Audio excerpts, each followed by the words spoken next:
Que Dieu nous bénisse. Merci pour ce moment que vous nous associez de bénédictions et à vous aussi.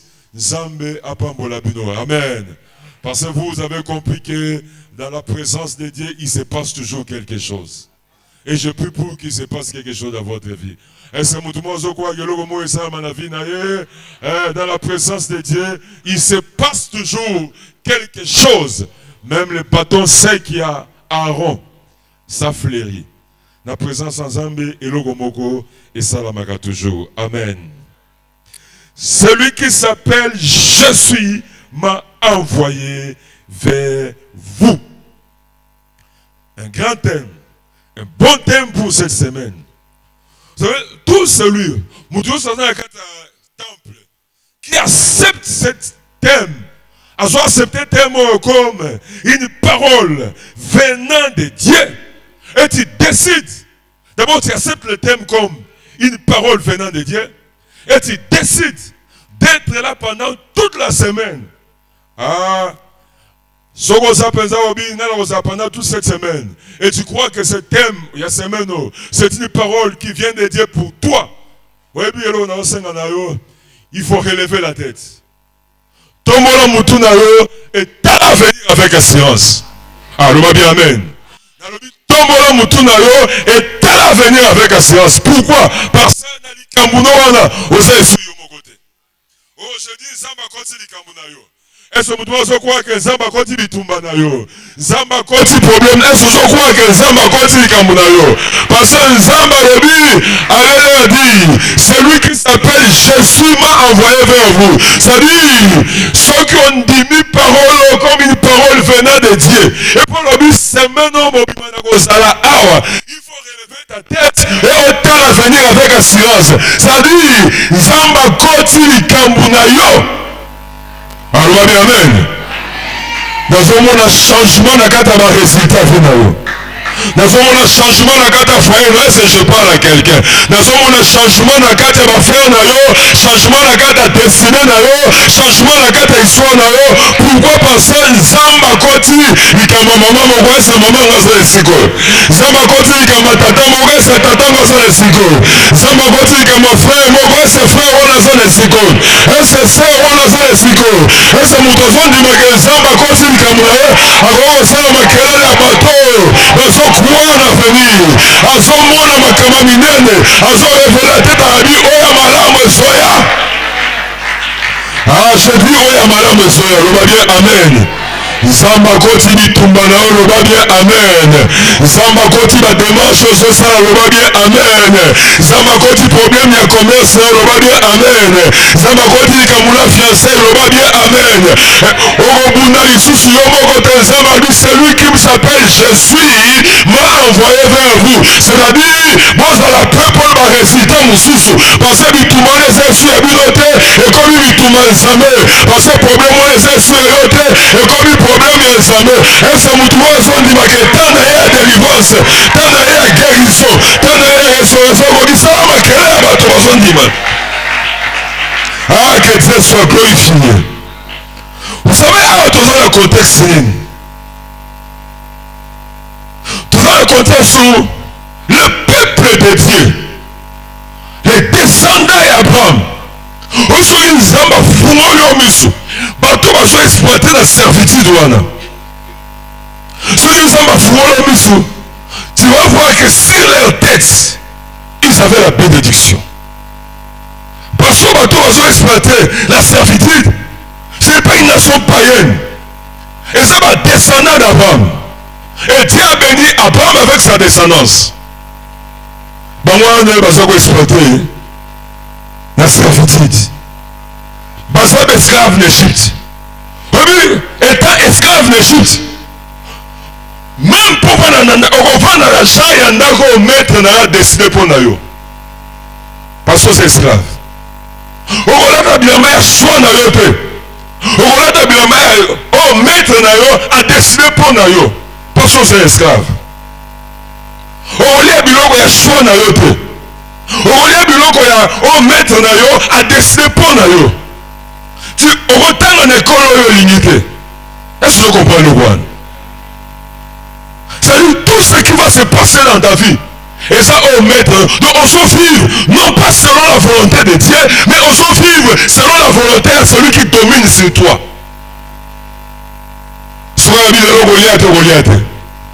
Sois bien le Goliath, et bah, on va s'exploiter dans cette servitude. Bah, descendant d'Abraham. Bonne promesse. Ah! Et donc, sur le téléphone d'Abraham. Donc il y a même à botam esclave, à col esclave, à bali esclave, à tanguer la classe avec le col esclave, à salir mariage esclave, à couper esclave, à conduire peine à cimetière esclave, mais descendant d'Abraham. Mon promesse. Ah voilà bisoté. Ah voilà yote. Ah voilà yote le amen. Ah voilà yote. Donc toute sa vie. Même quand elle a la berceau d'esclave. Même quand on a ses pampers d'esclave. Et même jusqu'à sa mort, même dans le cimetière, même dans mon obsèque d'esclave. Et puis on conduit dans le cimetière d'esclave. Mazanan. À sa descendant d'Abraham. Bisote. Voilà yote. Alors lui, voilà yote. Ah voilà yote, le va bien amen. Biso zabaga sabato atona bota mesclave na kufa esclave te. Biso zabaga sabato di mageshi tete sabato na basalia. Ese wa mama na basalia. Oui, na bandaki na pasi na kosuka na pasi te. Na bandaki na humiliation, na kosuka na humiliation te. Na bandaki na confusion, na kosuka na confusion te sabato na basalia. Oui, Bible soit accepté que toi bandam petit. Mais c'est que la Bible n'accepte pas qu'on termine petit aussi. La Bible accepte que toi, la fille, la graine de ses neveux. Mais toi, sur la fille, la nzete. Amen. La Bible accepte que nous commençons petit. Mais c'est que la Bible n'accepte pas que nous terminons petit. Amen. Il faut que les choses bougent. Et voilà. Et ce qu'on fait, pour que à maintenir Batouana Kataboumbu. Pour qu'à s'assurer que Awa Moutako Bima la servitude, Azate, Awa, donc pour le pharaon, au Botami esclave, au Kokola esclave, au Kokoufa esclave. Alors pour qu'à s'assurer que Moutako Bima, la situation à Azate, a sali une bonne organisation spirituelle. Vous savez, il y a une particularité, moi, c'est une Égypte, c'est un ensemble belé. Et pharaon, spirituellement, et il savait que l'Égypte pour maintenir le peuple dans la servitude. Donc spirituellement, à cette organisation pour garder la condition, c'est-à-dire au bon temps esclave, au col esclave, jusqu'à ta mort, au couvre esclave. Spirituellement, à cette organisation. Et si on physiquement, à ça il une organisation. Armée, tous les Égyptiens, son armée. Nous on travaille de manière à ce que au botam esclave, au col esclave, au couvre esclave. On a sur le cadre d'Égypte. Au moment où la famille n'a eu, au moment où la réalité est changée. Hein? Moutation en église, à s'appeler la semaine de prière. Mais sur la télévision, à ce sens que on a mené, ce n'est pas ce que Dieu au ciel a décidé pour moi. On a mené, et ça, nous devons exploiter. N'est-ce pas comme un esclave? Et parce que les gars, dans le bac, il a débit. Au Goliath, on a décidé. Au Goliath, on maître n'a décidé. Au Goliath, on a décidé. Au Goliath, on a maître n'a décidé. On va dans le ndako lingi. On va tous musu. Tu au songa, tu au kota na sama bele. Il y a des batumusu. C'est comme si tu au songa na sama bele, au tika jamais ko zolo ko ya lingi. Malheureusement, ça peut abato yo. Oya bunda à s'adapter. Aïe malgré les esclaves, mais nazo ya kakati. Malgré les esclaves, nazo la libanda te na wala na ndako. Oya bunda à s'adapter. Et Pharaon maintenant, pour s'assurer que Moutako Bimate à mettre en place une bonne organisation spirituelle, à batondisi banzambe en Égypte. Et chaque dieu en Égypte avait sa spécialité. Et Asuya Wanate a mis aussi en place une bonne organisation. Il y a administration de manière à ce que Soko Zana Boumbu en Égypte. Oko kola en tant qu'esclave. Et jusqu'à ta mort, possibilité à Robimesate. Parce que spirituellement, il y a des divinités qui contrôlent. Et à part Ozo Salama spirituellement, il y a des choses aussi Ozo Salama physiquement. Il y a Ozo Salama famille Mingi. Au moment où il y a une génération à plonger la descendance de Nakata Bohumbu. Et pour au moment la famille, il y a une bonne organisation spirituelle pour Kangabatno Bohumbu. Et à part ça, ben imposer dans conditions, moko ya vie, ok mutata décidé à Lukan Zambé. Conditions à vie des occasions de shit. Au moins la bateau Zalaga. Alors qui dans sa semaine de prière. Babi a décidé dans sa semaine de prière. A lundi, à Salaka Jean, donc te clôturer. Tant que songi nanda kuboe, a kuti ba tirer les fois pour ma Bible que kokagite. Yem dakanaga Salaka semaine mobimba. Et secouer. Ah famille. Ah, je suis bon à ça. Pour moi, ça va bien toujours briser celle na Yohana. Mais on n'a pas dit mais tant que thème semaine, tu t'es dit en tout cas semaine, le lundi je serai jusqu'au vendredi. Je ne manquerai pas passer dans l'esprit nanga. J'ai compris que cette semaine c'est ma semaine. Et là au moins au salam. Oui, tu as compris. Mais il y a des organisations spirituelles. Oui, ça a brisé ce que tu as compris. Oui, les enfants d'Israël, ça a 400 ans. Toi, ça a 400 ans, tu as 4 générations. À Botami esclave, à Koli esclave, à Bali esclave, à Koufi esclave. À Botami.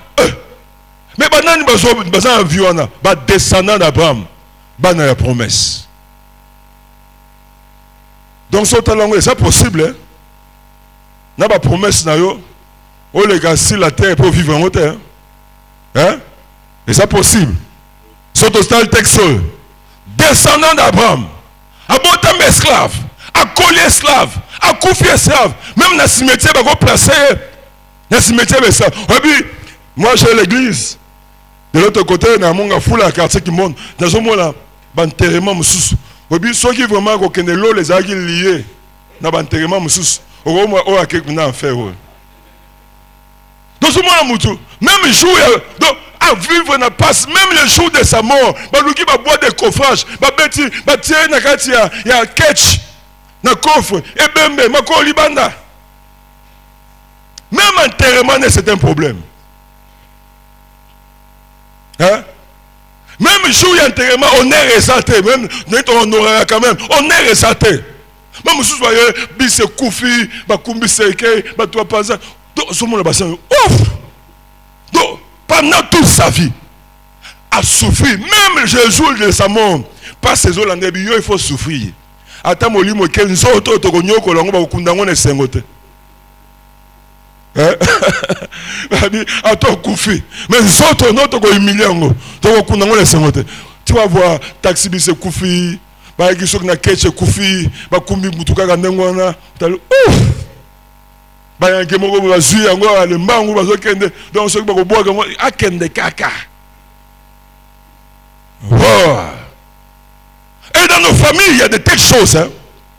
Bah ça la situation spirituelle ba imposer situation spirituelle ba big am to se révolter zate yo ça ba musuzo so ana zoloba na yebi nanga masuga gaga na yebi nanga action oyo ko changer ko yeba en ezate na yebi nanga ki na famille na biso eza makama mabe sali masuka kaka wana na yebi nanga ke il faut que vie nanga changer na yebi nanga ke nzamba il faut akoko sala boye masuka kaka na yebi nanga wana mais c'est donne paix par nzambe pour changer sa vie. Et il y a des gens comme ça ah ça semaine de prière il peut être là mais engagement voilà pour que les choses bougent on ne le voit pas. Mais ça on l'entendait très bien. Au moins la botama la famille balobi akenda kane ko sambela mais avec un niveau. Bakatela Bindelo. Imposer un système spirituel. C'est ce que les pharaons ont fait. Oui, en Israël, ils n'invoquaient pas les dieux à Pharaon. Ils priaient toujours leur vrai Dieu, mais limités dans l'action. Ils ne priaient pas les dieux égyptiens. Ils priaient les vrais dieux. Mais sont allés la réalité sur le terrain. C'était Pharaon qui commandait. Oui, tellement il y a mettre fin à la souffrance à Batebele. Alors le bien amen, bien sûr. Est-ce que le gars va mener pousser moi qui m'a dit à bateau va se quoi? Et il va mettre fin. C'est moi au moins sur la namout. On soit na serwana. Et c'est dit à l'église. Mais ce que tu sens que la vie qu'ils ont menée, ce n'est pas ce que le ciel a décidé. C'est ce que la coutume a décidé. C'est ce qu'un oncle a décidé. Alors, il y a beaucoup de la boye. Et puis, tu vas prier. Tu vas voir de telles personnes, même quand ils viennent prier, ils ont la difficulté à compter dans un zindo échange avec la vie. À ça, c'est superficiel. Parce que, à dans l'église, il y a un niveau.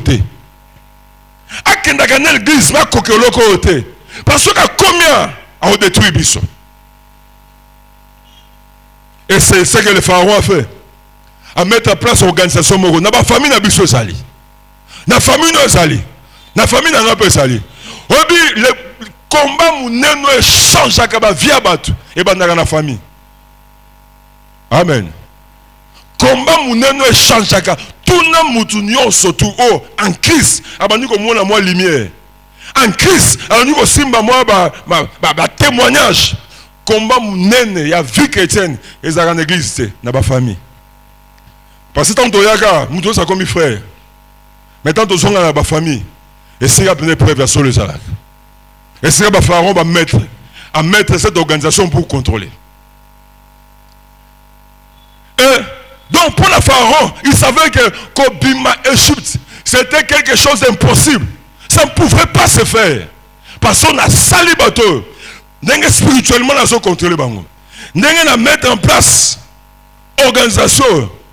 En tout cas, nous avons bima à ça. Et nous connaissons même, après ce même ordre, nous avons femme sage,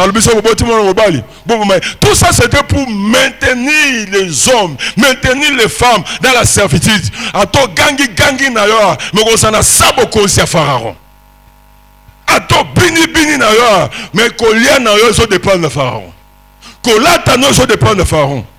Et ce qu'on s'est révolutionné, risque ça, même l'Iwana yo, et on dépend de Pharaon. Mais ce qui est bien dans ce texte, c'est quoi? Malgré planification, il y a Bandoki. Malgré planification, il y a Pharaon. Au ciel là-bas, Dieu aussi a un programme spécial pour toi. Alors le bien, amen, bien fait. Bango va salir un programme na bango. Mais au commencement, bango va salir un oya bandamo qui n'a pas un programme pour na yoloba bien amen. Oya kelayo azape na programme pour na yoloba amen. Oya place qui on a famille au sali azape pour na programme pour na yoloba bien amen. Obi ozana famille on a pas mbaté. Ozana famille on a parasate. Zamba place qui on a famille on a aibi que la famille on a kindoke ça. Aibi la famille on a marché ça. Aibi la famille on a battu akola kate. Aibi la famille on a battu abonga kate. A place on a non pas pour sibi, mais a place pour que loko moko et salama.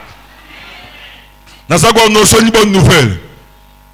Une bonne nouvelle, c'est quoi? Dieu au ciel a aussi un programme pour ta vie. Oh, le bien amen. Ah, beta tolo, nzambe na lola zape na programme pour la fin na yo. Nzambe na lola za un programme pour la santé na yo. Le bien amen. Nzambe na lola za un programme pour la bafre na yo. Le bien amen. Et ce mouvement se croit que nzambe na lola za un programme pour la vie na yo, pour la santé na yo, pour la destinée na yo. Nzambe na lola zape na programme moko pour yo. Ça ma kele soko son dimako. Gloire au Seigneur. Zambe na lola. Obi Pharaon somo na bi. Ba oyo, tata na bino. Koko na bina salelanga. Tata na yo asalelanga. Yo pe o salelanga. Na famille oyo, bon papa na kufa ka ndeni. Koko na kufa ka ndeni. Yo pe ton cas est différent. Amen. Pharaon a un programme na ye. Programme na saleni. Au bout de mes esclaves, au col esclave, au coupe esclave. Mais ce que Pharaon ignorait, Dieu au ciel avait aussi son programme. Nzamba Talabi, ceux qui ma génération passée, ma bota magabe esclave, ma koli esclave, ma coupe esclave, atali génération oyo, atali yo, ali bien sûr bota magabe esclave, mais nzamba obi na lola, yo ko coupe esclave te. Nzamba bi yo coupe esclave te, oye bomaki tata na yo ko boma yo te, oye bomaki mama na yo ko boma yo te, et si o suki saki bango ko suki sa yo te, nzamba lobi kana yo ça différent. Yo sa génération église, et so ça ma quelle la génération église. Yo so lobi, obi na separa yo so lobi, je bâtirai mon église, même la mort elle-même ne pourra rien. Yo sa génération ba longa kate. Alors va bien amen. Bien sûr n'a pas été esclave, mais n'a pas esclave. Et génération en tant que Zamba si Josué, si Moïse pardon. Moïse, Zamba poni abi, Yosiko, tu as brisé la loi à Pharaon. Et puis je me réjouis dans cette semaine. Batte belé dans cette semaine où on expérimenter un changement. Moutoua lingayo a lingayote a remarqué que Dieu a changé ta vie. On expérimenter le gomoko moutoua sepela nayo a sepela nayote a remarqué que Dieu a changé ta vie. Dieu a changé ton histoire. Amen. Parce que yosa génération va koufa na Égypte yosa génération va bimaka Égypte et c'est ma papa na bazan église oyo et c'est ma maman na bazan église oyo yosa génération va bimaka na Égypte koko nanga koufa na Égypte tata nanga koufa na Égypte mais nana za bato ba bimaka yosa bato ba kota ka kana yo ba osa bato ba fibaka gloire ya Nzambe. Amen. Yosa raswan. Il y a une semaine où il faut tomber la moutouna yo. Autant l'avenir avec assurance. Pourquoi? Il n'y a pas seulement les pharaons qui a un programme, mais Dieu aussi au ciel a un programme pour toi. Amen. Et c'est pourquoi nous avons dit Moïse que nous avons dit bango. Que nous avons dit celui qui s'appelle Je suis m'a envoyé vers vous. Oui, François, ça dit beaucoup de choses. Nous avons au moins trois choses. Oui, ça regarde François. La première chose, ça veut dire quoi? Et alors, nous devons comprendre que tout ce qui a un commencement a aussi une fin. Par cette phrase, Zamangab sa Moïse, que nous savons c'est et l'oignon se banda et ça peut la soukanango. Tout ce qui a un commencement a aussi et l'oignon se banda la vie n'a pas soukanango. Le va bien amen. Et l'oignon se banda et ça n'a soukanango. On veut qu'un zambende a banda te per soukanate. Mais l'oignon se banda et ça n'a soukanango. Nazako annoncer bitumba on est na suka nango loba bien amen. Nazako annoncer yo malade on est na suka nango loba bien amen. Et loko nyose banda quoi que soit ce que ba koko no basala, quoi que soit ce que ba tata no basala, mais loko nyose banda eza na suka nango parce que comme na saison oyo celui qui s'appelle Je suis atini loba na ye pour la guérison na yo, atini loba na ye pour la miracle na yo, atini loba na ye pour la délivrance na yo, celui qui s'appelle Je suis. Yamano fanduana kiti. Folo bagé loko nyonso bandé ça na suka nango. Et loko nyonso nzamba za suka te pas bandate. Parce que Dieu existe sans commencer. Il existe c'est comme ça. Mais malade yo. Na lo malade du wane bandaki na fina yo. Yango ko mona suka na hote mais yo ko mona suka malade wa. Webi na bitu so abeta solo na. J'ai des maman moko boye. Maman atanga bali. Abali et puis bon, mon bali là c'est payé à dans la quartier et pas quoi là. Alors, à mon laga on a tombé beau-père na yaye. Aïe maman on a na colline à âge. Na colline à âge. Alors on a fait na cananda na c'est ça là que soko lingi. OK ne wense. On s'alenga la liste. Ya biloko osomba, opesi na mbongo pa denga na tambola ka pour na âge c'est coli. Alors maman on a c'est payé oh quel beau-père. Hein? Beau-père, à Kendelago Wense. Natango Sogaye. Hein? Natango Sogaye. Ah! Bando qui passe à camouflage. Natongo sola yo natongo. Oyo maman na quel beau-père. Ega maman neloni ndembi matungulu tomate boy ake pa sombi yango abiso edenga na tambola. Wana taza na bitumba. Oko discerner batunyo so sofiye. Et puis la maman là so salango, mais elle était tout le temps malade. Elle toujours malade. Elle n'est bien pas la bango. Mais quand on va balayer, c'est comme si elle a provoqué quelque chose. Elle était tout le temps malade. Alors quand elle allait chez le médecin, même si on ne pas le médecin, même quand le médecin ne comprend pas ça que tu souffres, il va te prescrire quand même quelque chose. Parce que le médecin peut venir pour la terre. Moi, je pense que c'est un à bombarder quand moi, je suis que ne pas à la mela. Moi, ordonnance, parce que je suis un peu et on continue à cabinet à consulter, à finir du boumou, à tirer à baluser, à tirer le bon côté. Mais là, on mi balé na tombe, mi balé na poko, mi balé na boutou, tout ça. Alors, et c'est comme ça. Parce que moi, pas comprendre ce que c'est. La maman souffre. Alors, la maman a continué à souffrir. Et ce beau-père venait toujours le matin. Et tu continues à prier. Et nous avons fumé maman la mus. Dieu a fait voir à cette femme, beau-père n'a un numéro de musique, à Swali pour ta maman. À même on monde et à sorcellerie à Bango. À ça on a c'était mon goût. Soga n'ingi sin c'est toi maman na côté abeli. Donc chaque fois on a pour vérifier. Maman la n'ingi eh papa. Moi été.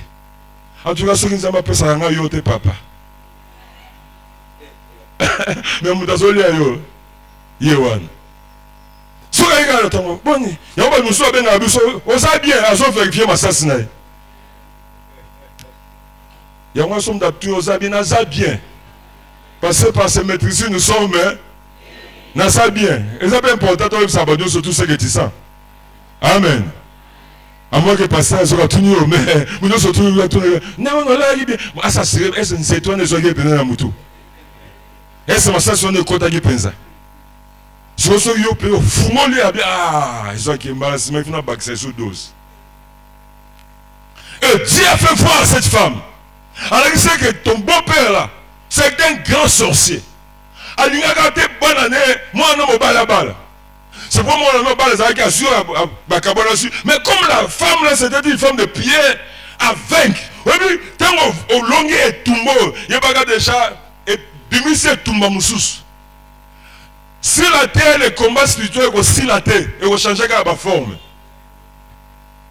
Nous tous sommes célibataires, nous sommes célibataires.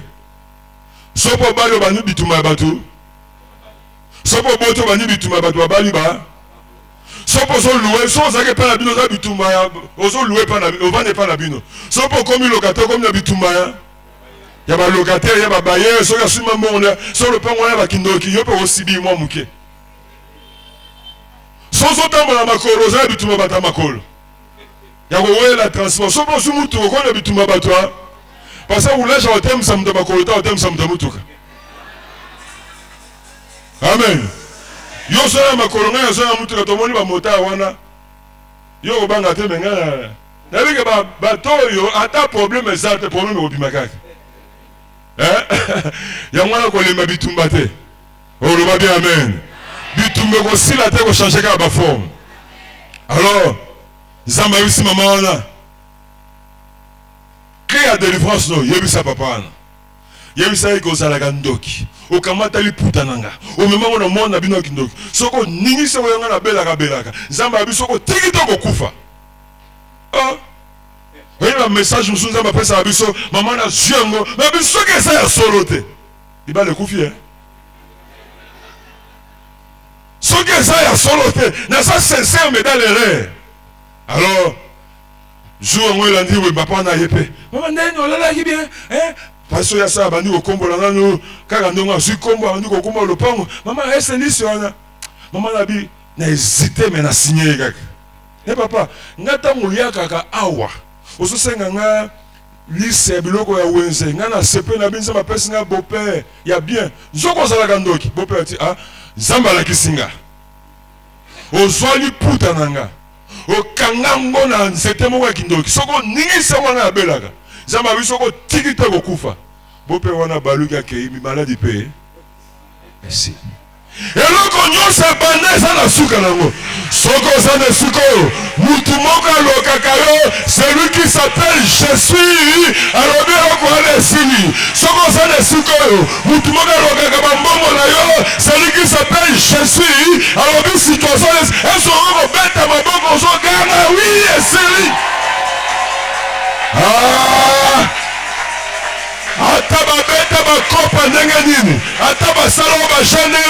Celui qui s'appelle Jésus, alors dit c'est Menoyo. C'est Menoyo Golekate, associé sa problème dans la santé. C'est Menoyo Golekate, associé sa problème dans la finance. C'est Menoyo Golekate, associé sa problème dans le voyage. C'est Menoyo Golekate, associé sa problème dans le combat. Est-ce que quelqu'un croit que c'est Menoyo Esaïe? Celui qui s'appelle Jésus, celui qui s'appelle Jésus, il m'a envoyé. Alors bien le cognon c'est banda, du tout moyen c'est banda, aussi il s'en va se mener. Le va bien, amen. La deuxième chose, il faut te comprendre la phrase de les anines. Le Dieu que je prie est plus grand que les dieux qui sont invoqués en Égypte. Zambo nazo bondela, Zambo nazo luka na semaine de prière, aza plus grand que ban Zambo baza ko invoquer la famille à tata. Aza plus grand que ban Zambo baza ko invoquer la famille à maman. Aza plus grand que ban Zambo baza ko invoquer na quartier. Aza plus grand que ban Zambo baza ko invoquer na Égypte. Oui, bien Égypte. Pharaon baza qui na insécurité. Alors pour se sécuriser, alors qui va ensemble bébé. Et chaque nzamba a une spécialité na ye. Oh kuna nzamba bitumba. Oh ya prospérité. Oh ya mbula. Oh ya boye. Chaque dieu avait sa spécialité. Alors nzamba ici Moïse. Abina Moïse. Moïse a tué nzamba, il va pas tout na ye, mais il n'a aucun de kuna. Ba tout na nga mais yo sur spécialité des anines. Parce que tant Moïse a tout dit Congo, parce que comme on a ça, qui tu es et ce que c'est capable de faire. Hein? Comment ça étiquette à pas mater? Bien sûr, bisous le lot. Parce qu'on a Congo, église, qu'on s'est gagné Congo. Au moment où la Batumingi, même dans l'ancienne nouvelle alliance, pour que bah accomplir ma destinée dans Bango, Dieu avait été dans l'obligation de changer leur nom. Amen. Il y a un exemple important, tout n'a pourquoi on appelle ça yo Komboana. La fonction parenthèse, moi, c'est un mogo. C'est un combo qui désignait une montagne qui s'engage, une montagne où on les a réputée comme montagne habitée par des démons. Il y a pourquoi on appelle ça, que souvent on a un on appelle ça comme pour honorer Bilima, hein? Comme on dit, va honorer l'esprit. Mais on doit appeler ça comme pour honorer l'esprit, tu es victime, hein? Donc, c'est on les a qui attaque à Bobi. Tu rendre grâce kaka. Ata ba prier au pénal de moi bimagate. Hein, bobi ka to pe saka nzambe merci. Ya quoi? Oui, et ça on va prier sur ton tolia. Ba cha ba prier wana o de mo ta bimane, ça on va prier Seigneur nous te rendons grâce. À quoi? Donc il y avait tout le temps des manifestations de démons. Juste à ce que Kimi biso. Tout le temps. Pas ça zo koya, ba lembie na koya. Tout c'était à cause de son nom. Parce que tant il s'est identifié comme cette montagne habitée par les démons. Donc il y a comme une montagne qui se déplace, mais habitée par les démons. Donc délivrance là, il fallait changer comme moi. Et quand on a changé le nom, on a prié pour cette sœur. À joie de délivrance, et puis à la passer. Au bas, nous passer, au bas. Parce que nous avons ça va passer, va charge Joanne. Amen. Parce qu'on ne sait pas passer. Parce que c'est un frère, donc il faut pas la passer, à ça, ouais. Et puis que moi, je ne pas mal au sein de l'autre. Le va bien, amen. Mais ça va sincère ensemble. Ça va sincère ensemble. Les dieux que j'invoque est plus grand que les dieux qui sont invoqués en Égypte. Moïse, que celui qui s'appelle Jésus, c'est-à-dire Zambo Yokutani na yewana avec Babi Zambi Zambo bazobenga en Égypte. Parce qu'en Égypte, il y avait plusieurs dieux. Parce que chaque dieu avait sa spécialité. Mais ngai Nzambe, ngai Jésus, naza spécialiste na nyoso. Si on est malade, je suis celui qui te guérit. Si on a un bon, je suis celui qui pourvoit tes besoins. Si on a besoin d'élévation, je suis celui qui t'élève. Yo pour moi nanga je suis yo baki saka besoin na yo. Nana za capable de répondre à besoin nyoso. Yango naza ko annoncer une bonne nouvelle. Celui qui s'appelle Jésus, on a la compétence nyoso, a la spécialité nyoso, a spécialement pour la likamuna yo, a spécialement pour la situation na yo. C'est pourquoi azo yebisa quoi? Bien sûr la famille botama, ben on faut kaba démon. Bien sûr la famille maman, ben on faut kaba démon. Mais Nzambe ya Bible, azo lia bango nyoso, azali ko na bango nyoso, yaza spécialiste en tout. Celui qui s'appelle Jésus. Nous avons besoin de Nzambe ya guérison, Nzambe ya prospérité, yaza nyoso. Ah, za nyoso. Aux malades, Jésus celui qui te guérit. Aux problèmes d'élévation, Jésus celui qui t'élève. Est-ce que je parle à quelqu'un? Est-ce que je parle à quelqu'un? Il y a un ensemble qui résout des problèmes. Yesu ya Bible aza kokoka, loba aza kokoka. Nzambe ya Bible aza kokoka. Pour la makamuna ya vie, Nzambe ya Bible aza kokoka. Est-ce que mutu azokwa nango? Est-ce que obete na Nzambe ya maboko? Aza ya kokoka. Aza ya kokoka. C'est pourquoi il ne faut pas. En tout cas, problème nanga oyo, problème de zanini. Il s'appelle Jésus. Quand il y a une situation, on peut que nous sommes dans même makamba visa. Parce que nous sommes dans ça. Nous sommes passés mususu. Aye pa nanga. Oh, il faut voyager. Il faut voyager ça va démarche normale. Bah tout le monde a gloire ensemble. Pourquoi? Parce que il y a une démarche, il y a magouille. Mais Dieu ne nous accompagne pas partout. Est-ce qu'il y a une normalité? Pourquoi je crois que si on est normal, on peut se visiter? C'est on a eu un d'abord autant comme médecin. On a comme danseuse naïe. Na aucun de la danseuse naïe. Tu côté Russie et puis on dit qu'il t'a Ukraine, tu côté Europe.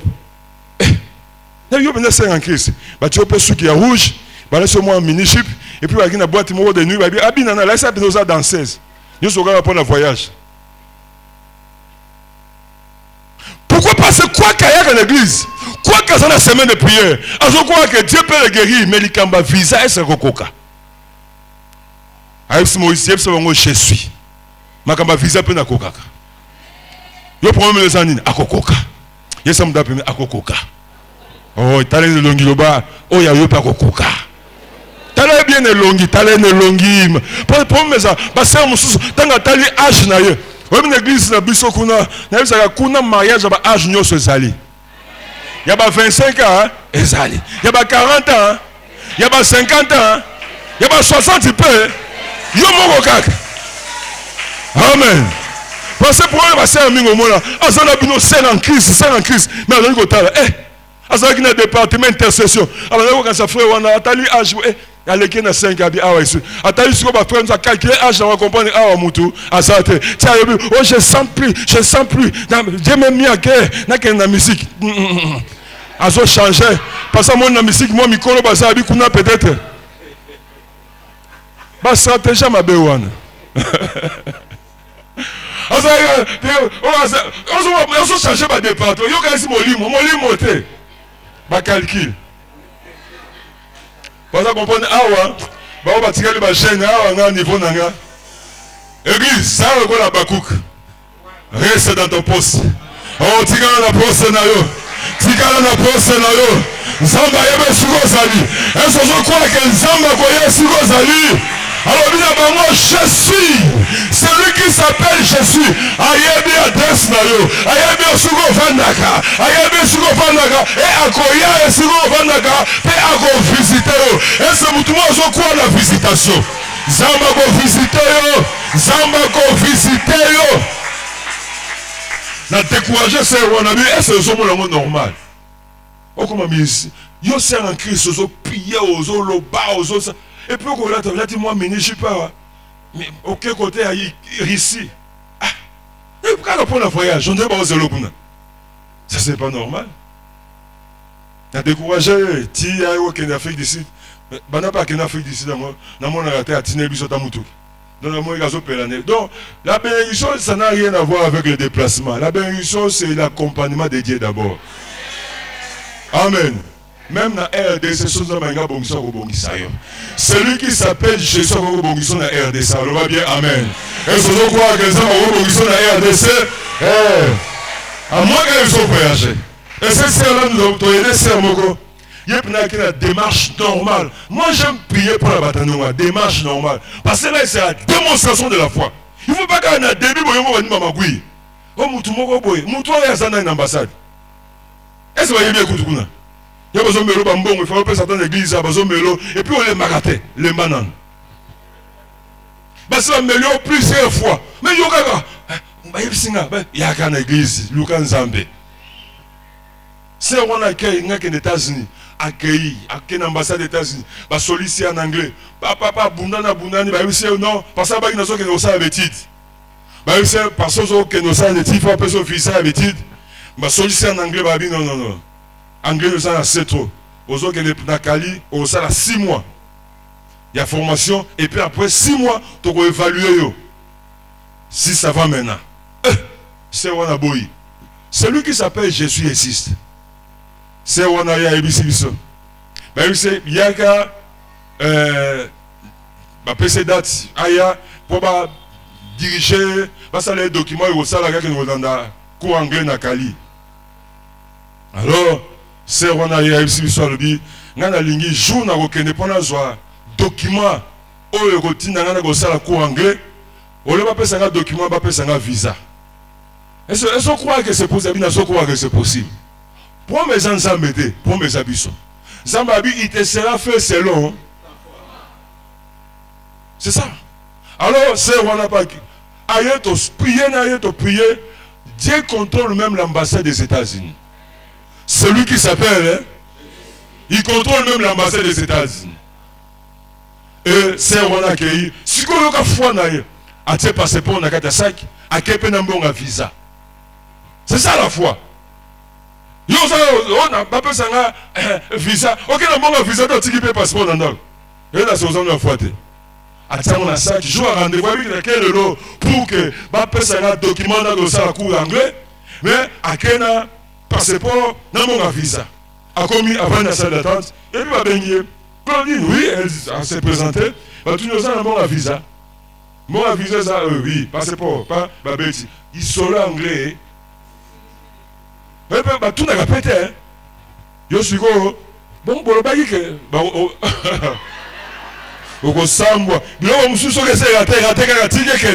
C'est Wana Bima, le roi des États-Unis.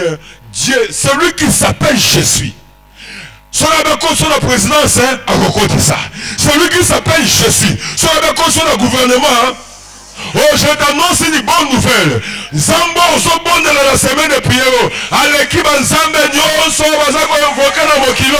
À l'équipe Nzambe Nyos, oh, n'entreprise yo. Et ça Nzambe bon contrôler. Celui qui s'appelle Jésus a son dominé Nzambe wana, pas qu'on compte son entreprise. On va dire amen. Oh, et si pourquoi dans le sigo, il faut en allonger. Oh, kuta. Pourquoi dans le sigo, on a zalana celui qui s'appelle ah, c'est celui qui s'appelle. Et c'est Moutoumouga, celui qui s'appelle Jésus Azaliawa. Et c'est Maman Mouga, celui qui s'appelle Jésus Azaliawa. Ah, amen.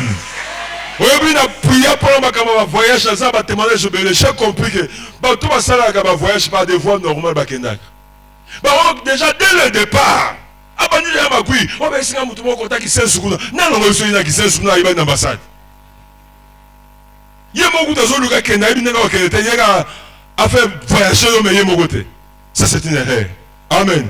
Je ne sais pas pourquoi j'en parle. Parce que dans la Moutoumouga, aux gens qui voyagent, mais là, un peu minimum, aux gens et troisièmement, pour terminer dans le lobby, cette phrase, on a lobby, celui qui s'appelle Jésus, et nous la troisième chose, le temps de vivre ma destinée est arrivé. Le temps de vivre ma destinée est arrivé. Pourquoi? Parce que personne ne peut échouer. Personne ne peut faire échouer ce que Dieu a décidé d'accomplir dans ma vie. Troisièmement, on a dit, maintenant il faut que Yoloba, Tananga, il y a que vivre ma destinée. Il y a que vivre le programme ensemble et coquille. Pourquoi? Parce que personne sur la terre ne peut faire échouer ce que Dieu a décidé pour toi. Na famille tato no mutwana sate.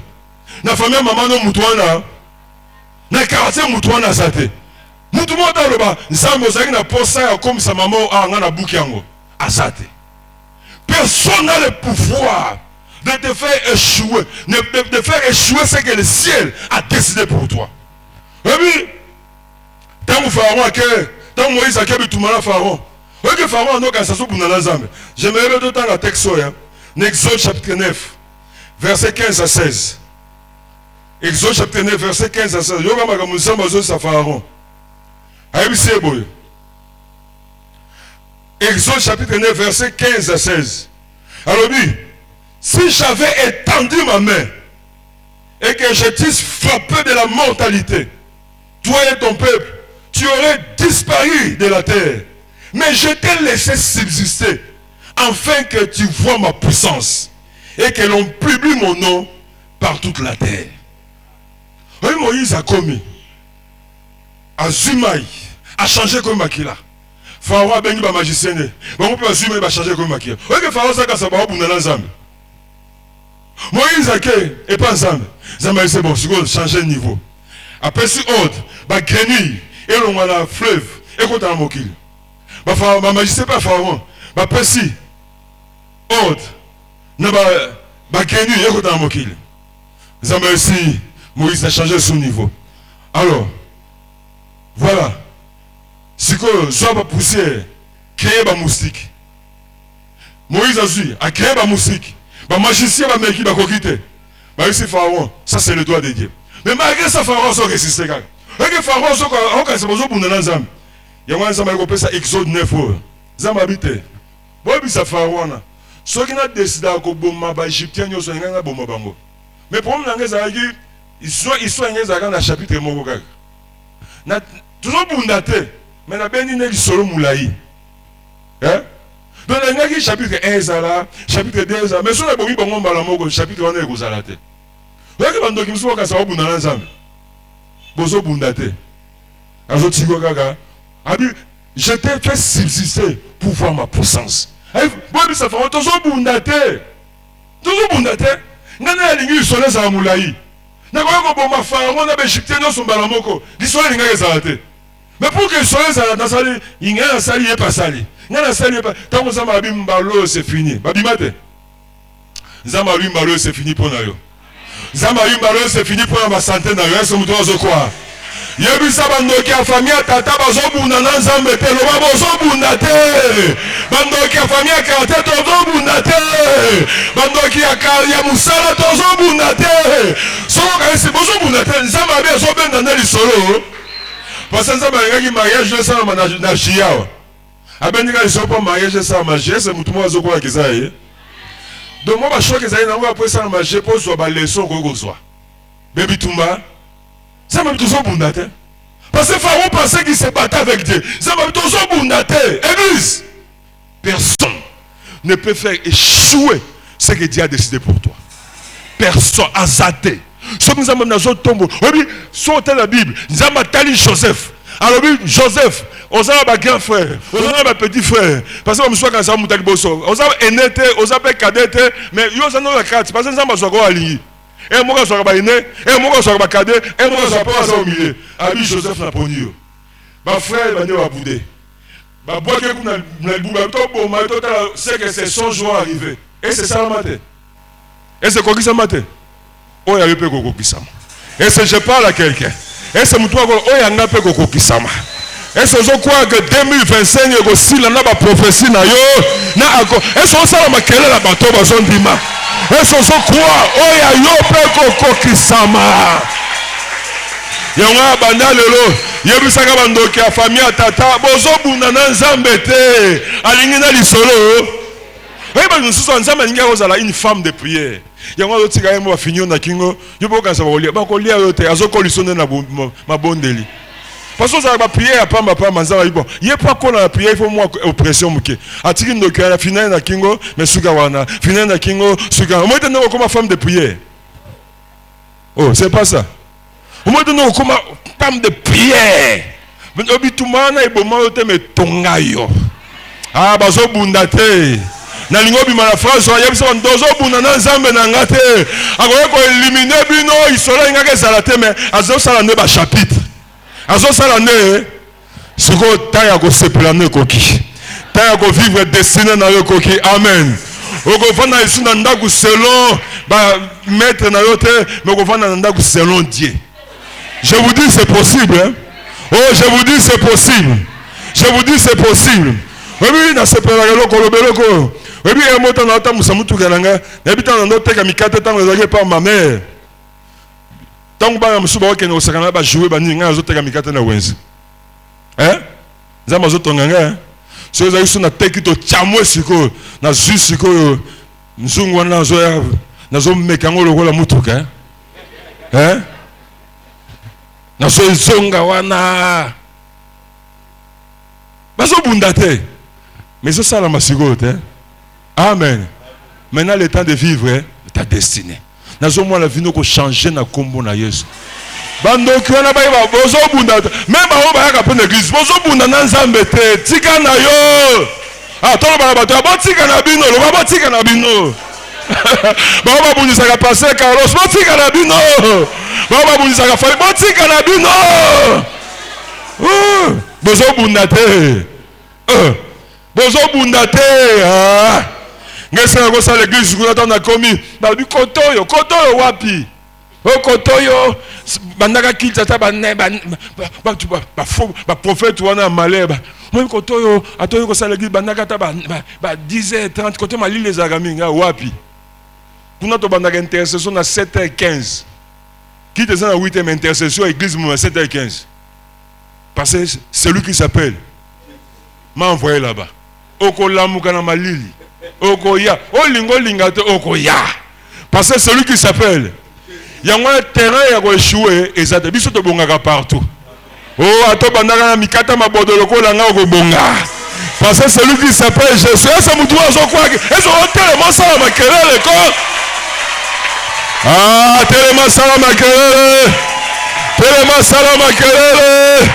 Tellement salama. Sauter, kumisa nzamba, celui qui s'appelle Ayeko bongi sa vie na yo. Ayeko sambu sabango, bitumbezate. Yebi sabandoka, bitumbezate. Bozo bundana nzambe na ngate. Bozo bundana nzambe na ngate. Amen. Zago tellement bikotana. Ba bikoto. Ba catholique ba contrôler wapi celui qui s'appelle Mbalo ayepona yo ezo ça mutaza pemeno mbalo ayepona yo yebisa prophétie kwa ayepona libala na yo ayepona dossier wana ayepona miracle wana ayepona voyage wana Mbalo celui qui s'appelle Jésus ezo obetele maboko na milolo ezo obetele maboko na milolo celui qui s'appelle Jésus. Celui qui s'appelle Jésus. Maintenant, tombe la maboko. Avant que tu Seigneur le gomogo, bandako élevé. Celui qui s'appelle Jésus. Oye ponanga. Oye pona go sambu sangate, mais oye pona go consolenga. Oye pona go brisenga te, mais oye pona go relevenga. Est-ce que tu peux le dire? Est-ce que tu peux le dire? Celui qui s'appelle Jésus. Tombe le nano. Tombe le boye pour la situation nana. Comme ça la générale c'était le bas situation. Le boye pour la santé nana. Oye pour la bitumba nana. Oye pour la libala nana. Oye pour la gobota nana. Celui qui s'appelle Jésus. Le bas nae oye. Oye pour que les choses changent. Oye pour que ma vie change. Oye. Élevé d'abord, élevé. Alléluia. Attends, mais c'est ma lobaki. Mais celui qui s'appelle Jésus, aïe pour changer l'histoire, aïe pour changer la vie, aïe pour changer ta destinée. Celui qui s'appelle Jésus, aïe spécialement pour Nayo, aïe spécialement pour Nayo. Celui qui s'appelle Jésus, celui qui s'appelle Jésus, celui qui s'appelle Jésus, aïe venir changer ta vie, est venu changer ton histoire, est venu changer ta destinée, est venu pour que les choses changent, et pour que les choses changent. Si vous allez, biso za bato na lobaki yango ata na botami na boumbu, ata na botami na esclave, na kokufa na esclave te biso za ba génération oyo tobimaka banda ko proclamer oye kuna tata na ngai kokundanga te, oye sukisa bango kosukisanga te, banda kozobeta maboko ozoproclamer, ozobeta maboko ozoproclamer au nom de Jésus-Christ, au nom de Jésus-Christ, au nom de Jésus-Christ, au nom de Jésus, maintenant qu'on proclame, malade boma bango bomangate, malade boma bango bomangate, au nom de nana kosuka lokola papa nangate, nako suka lokola mama nangate, nako suka lokola bakoko nangate. Au nom de Jésus, au nom ozobeta maboko zoloba, ozobeta maboko zoloba, ozobeta maboko zoloba, nana kosuka lokola bangote, nana kosuka lokola bangote, nana kosuka lokola bangote, nana kosuka lokola bangote. Au nom de Jésus-Christ, au nom de Jésus-Christ, ozoproclamer nana kosuka lokola bangote, nana kosuka lokola bangote, nana kosuka lokola bangote, nana kosuka lokola bangote. Ozoproclamer, oyo sukisa papa nanga, ego sukisanga te, oyo boma papa nanga, ego bomanga te. Au nom de Jésus, au nom de Jésus, au nom de Jésus, au nom de Jésus, au nom de Jésus, au nom de Jésus, au nom de Jésus, au nom de Jésus. Sikol, ok, nous proclamer. Tobaki eloko nyonso ebanda eza na suka nango. Oko proclamer avec force. Oh nyonso mokila molile bandaki na vie na yo. Lelo nazo mettre fin nango, nazo mettre fin na maladie, nazo mettre fin na problème na chômage. Eloko nyonso ebanda proclamer suka nango. Wo na sukisio, na sukisio, na sukisio, na sukisio. Eloko nyonso ebanda, eloko nyonso ebanda. Situation ebanda, bitumba nyonso ebanda. Au nom de Jésus, au nom de Jésus, au nom de Jésus, au nom de Jésus, au nom de Jésus, au nom de Jésus, au nom de Jésus. Suki sa chômage wana, suki sa chômage wana, suki sa bitumba wana, suki sa confusion. Na kombo na Yesu, na kombo na Yesu, na kombo na Yesu. Oh Dieu se banda, esuka, esuka, esuka, esuka. Esuka, dozo sukisa, dozo sukisa, dozo sukisa, dozo sukisa, dozo sukisa, dozo sukisa, sukisa maladi wala, sukisa échec wala. Oh Dieu, ça va bandaki na vie na yo. Esuka, esuka, esuka, esuka, esuka, esuka. Au nom de Jésus-Christ, au nom de Jésus-Christ, au nom de Jésus-Christ, au nom de Jésus-Christ, au nom de Jésus-Christ, au nom de Jésus-Christ, au nom de Jésus-Christ, au nom de Jésus-Christ, au nom de Jésus-Christ. Tout le monde est bon la vie. Tout le monde ensemble, c'est quoi? Aïe, go sukisa. Aïsi Pharaon, toujours bunda na ote Pharaon. Na koyo ko bomba yo na peuple no mukolo moko. Mais ceux qui na garda que en vie pour mon puissance nanga. Tout le monde maboko binzambe la kisa ba ndoki ya famille tata. La kisa ba ndoki ya famille mama. Ke yo noza eloba ya suka. au décidé de changer Finanga, au décidé de Nzamba Kita, Benga Nzamba Kita, Benga Nzamba Kita, Benga Nzamba Kita, Soko Benga Kanga Nzamba Kita. Alléluia, alléluia, alléluia, alléluia, alléluia. Benga Nzamba Kita, Benga Nzamba Kita, Benga Nzamba Kita, Benga Nzamba Kita. Au nom de Jésus, Zambala Kisabango, Zambala Kisabango, Zambala Kisabango, Zambala Kisabango, Bazo Bundate, Alex Sabandoka famille Tata, Alex Sabandoka famille Maman, Alex Sabandoka quartier, Bitumbazate, Bitumbazate, Bitumbazate. Oh, Jésus est Seigneur. Oh, Jésus est Seigneur. Oh, Jésus est Seigneur. Oh, Jésus est Seigneur. Oh, Jésus est Seigneur. Alléluia, alléluia, alléluia, alléluia, alléluia, alléluia, alléluia, alléluia, alléluia, alléluia, alléluia, alléluia. Jésus-Christ est Seigneur. Jésus-Christ est Seigneur. Nous nous avons annoncé. Osawa. Osana besoin de miracle ensemble dans le domaine de la vie. Tout le monde a besoin de ça. Nous avons soufflé. Zamba réellement, il est celui qui s'appelle Je suis. Dieu peut tout. Je sais que tu peux tout. Alléluia, alléluia. Alléluia, alléluia. Nzamba yebisingana annoncé. Ngapena annoncé. Yebisingana annoncé. Ngapena annoncé. Tu as besoin de miracles. Il comme on dirait comme Nasuka. Pas exploiter un peu mingi. On a été victime pendant longtemps. On se croit dans la délivrance. La Bible dit que sera fait selon ta foi. Saint-Esprit vient. Et ça va te donner ça va toucher. Gouya nzambe ko simba.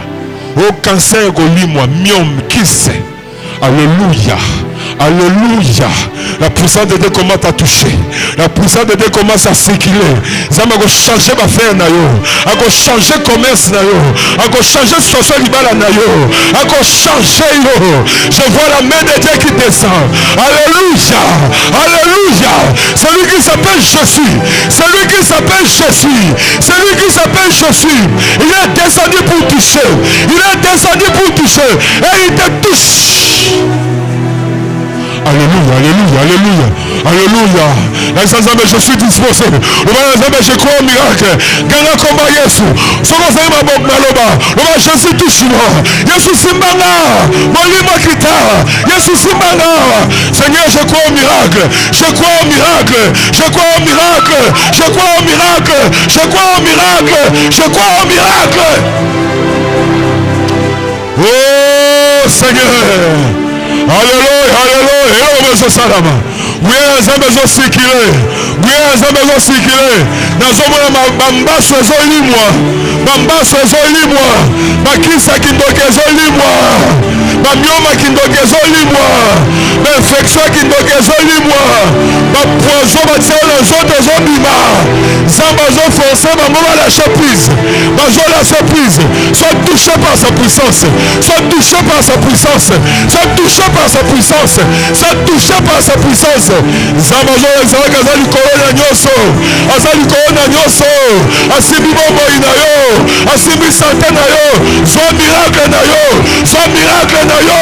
Sois miracle na yo. Sois miracle na yo. Sois miracle na yo. Au nom de Jésus-Christ. Alléluia. La puissance de Dieu est en train de circuler. Comment est le côté? Il a dit toute plante que mon Père Céleste n'a pas semé sera dégraissée. Et ça, c'est ce que je dis. Zambazoko Sukola yo. Parce qu'il faut banda via Sika. Parce qu'il faut témoigner dans la semaine de prière. Parce qu'il faut témoigner dans la semaine de prière. Parce qu'il faut témoigner. Ganga Simalanga, Jésus. Jésus. Yogane ba chaîne zo bukana. Yogane ba chaîne zo bukana. Alléluia, alléluia. Nazolinga na kata me nazo sentir molimo na nzambe osimba bato. Eza buya nzambe kokweyisa bato mosusu. Eza semaine na yo. Eza semaine na yo. Eza semaine na yo. Kobanga eloko te. La puissance de Dieu va te secouer. Buya nzambe ko secouer. Au nom de Jésus. Au nom de Jésus. Yes, je suis venu jeter le feu sur la terre. Que j'ai désiré. Que j'ai désiré. C'est déjà allumé. Motoza kopela. Zambaza ko enflammé. Aza ko enflammé. Reçois ton miracle. Malade à miso on est longwa. Malade à miso babwekela longwa. Soit délivrance na yo. Soit miracle na yo. Soit délivrance na yo. Je le proclame. Je le déclare. Au nom de Jésus. Reçois ta délivrance. Reçois ton miracle. Reçois ta visitation. Saint-Esprit. Saint-Esprit. Saint-Esprit.